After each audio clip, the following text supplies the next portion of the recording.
The reporting deadline, which is often blown not by one massive problem, but it gets squeezed by small things nobody owned early enough. An open reconciliation, one unanswered auditor request, a disclosure question still being debated, one leadership approval nobody has chased, and one schedule that someone was supposed to finish. Individually, each item is manageable. Together, they create a last mile problem, and that last mile seems never ending. My name is Kenneth Brimmer with Brimmer Company. I work with small companies working toward a next private round, a business navigating a SPAC transaction, and anywhere the financial reporting and compliance burden has outgrown the bandwidth. In more than 40 years of financial work as a preparer, a presenter, a board and audit committee member, I've sat on both sides of the table, and the pattern that shows up often is the team is capable. The work eventually gets done. Upon closer examination, the trees have always been fine, but too often the forest is on fire because the problem is rarely one open item. The problem is how long it sits without a clear owner, a clear deadline, and a clear escalation point. That's where small issues turn into a black hole. Here's what many companies face. Let's call it 2 weeks out from a reporting deadline. The controller runs a status check. On paper, things look manageable. A handful of open items, nothing that seems urgent. However, upon closer examination, the picture changes. One auditor request has been sitting for 8 days. Nobody followed up on it because everyone assumed someone else had it, and the auditor is still waiting. One disclosure question, a fairly routine risk factor update, is in legal's inbox.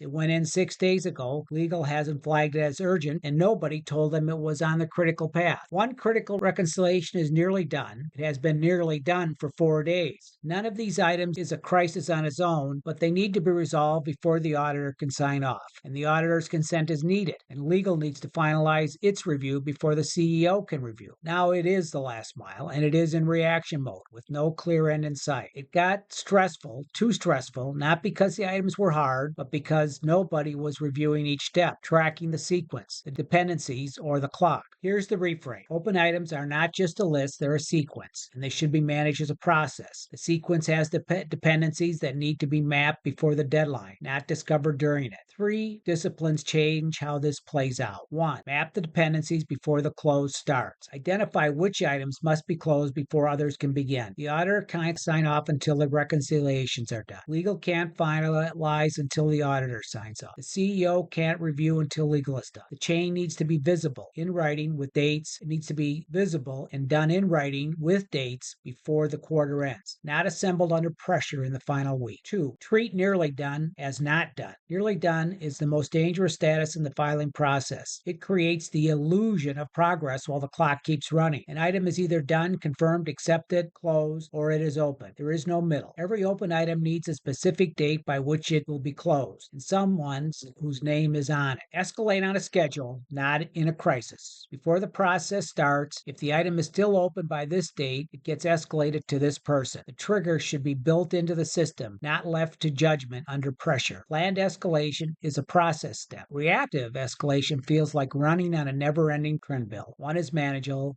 the other is not. If your team has open items that sit too long, quarter after quarter, capital raise after capital raise, that is not a people problem. That's a process problem. And the process problems have process solutions. The companies that complete the reporting cycle clearly don't have fewer open items. They just have a better system for tracking, sequencing, and closing them before the deadline makes the decision for them. They know what's open, they know who owns it, they know when it's due, and they know exactly when it needs to be escalated if it isn't resolved. In my next video, I'll share what a well-run close calendar actually looks like and how to build one that keeps the sequence visible and the deadline manageable. And if you think it's time to get a fresh set of eyes on your reporting process, whether you're a small company managing quarterly filings, whether you're completing a private round or navigating a SPAC transaction, I am prepared to meet you where you are. Conversation is confidential with no obligation, and I will tell you honestly what I see. As World War II General Patton said, a pint of sweat saves a gallon of blood. Learn how I can bring the sweat to the process. Schedule a strategy call at brimmercompany.com, and let's together find out if I'm the right person to help. I'm Kenneth Brimmer. Let's talk soon. Thanks for watching.